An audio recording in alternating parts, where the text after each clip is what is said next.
In this lecture, we'll be studying about a very familiar term called as GSM or Global System for Mobile Communication. GSM is a European standard for cellular communication and it was developed by the European Telecommunication Standard Institute back in 1990s. So it is considered as the 2G mobile phone system. Right now we have up to 5G. And GSM uses techniques like frequency division multiplexing, time division, multiple access, etc. So all these are methods that is used to transmit data from one device to the other. So let's see what are the basic GSM services that are available. First one is teleservices, which means that standard calling facility. That is, we can call from one mobile phone to the next. Also, we have data services, like mainly that is the internet facility. So from one computer to the next, we must be able to transfer packets of data. Data is transmitted as packets. So that is possible in GSM. And the last one is supplementary services.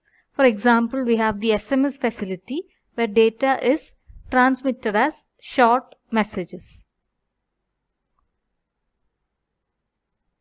Now this is the basic block diagram of GSM. We have already seen the mobile communication block diagram in lecture 5. This is much similar to that. So first of all, we have the mobile station and ME stands for mobile equipment. So the mobile equipment consists of a SIM card. SIM, the full form of SIM is Subscribers Identity Module. And using this, we can get connected to other systems. So there will be a tower which connects to your mobile phone. That is also we have seen, which is called as BTS, that is Base Transceiver Station.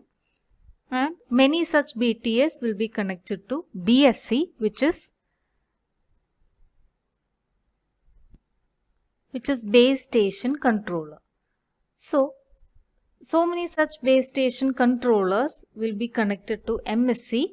And MSC is again connected to PSTN. So all these full forms, what they do, all that we have seen in mobile communication. There is only a slight difference, that is a difference between BTS and BSC. Then there are a few terms that we have to study, which is called as the UM interface, which is an interface that helps to connect between the mobile equipment as well as the BTS. There is also another interface called as Abyss interface, which is used for connection between BTS and BSC. And last we have the A interface, which is used for connection between BSC and MSC. So all these interfaces are standards that will help you to connect one device to another. Okay. Then BTS and BSC together forms the base station subsystem. Also, this MSC along with PSTN etc. forms the network subsystem. So now let's see what are each of these terms. First we have got the HLR. HLR stands for Home Location Register. That is, it is nothing but all these four blocks that you see over here are databases. So HLR stands for Home Location Register, which is actually storing the information of all the mobile equipment and people in that particular cell. Okay, we know that we divide the entire area into various cells and there will be usual customers in that particular cell. So all the data of those people will be stored in the Home Location Register. Then we have what is called as Visitor Location Register. For example, imagine I am a person here in Kochi who's always here in Kochi and I am traveling from here to another place, say Thrissur or Kottayam. So over there it will be a different tower, it will be a different BTS, it will be a different or if I am going to a different state altogether. My mobile phone would be a visitor over there because that is not my usual place. So when a new person comes to a new place, the person's details would be stored in Visitor Location Register. So all these are nothing but databases to store information. Then we have what is called as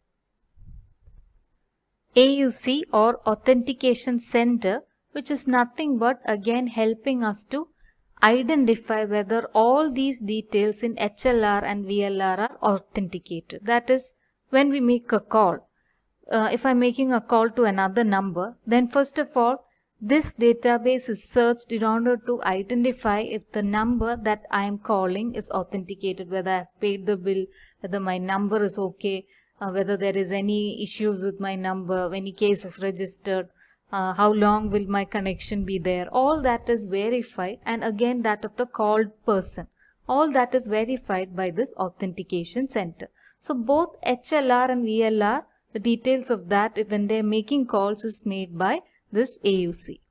Last we have what is called as the EIR, or Equipment Identity Register. That is, our mobile equipment has what is called as the IMEI number. This number and its details, that is of the people who are there in a particular cell, the usual number of people, there will be so many amount of people over there.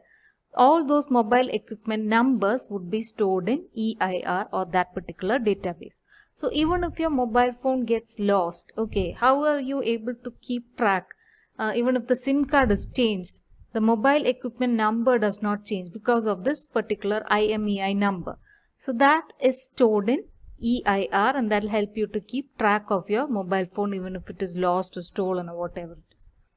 Then last we have PSTN, which actually helps you to connect to fixed landline numbers. It is not only from mobile to mobile, you must be also able to connect to fixed landline also. So this PSTN helps you to connect to fixed landline.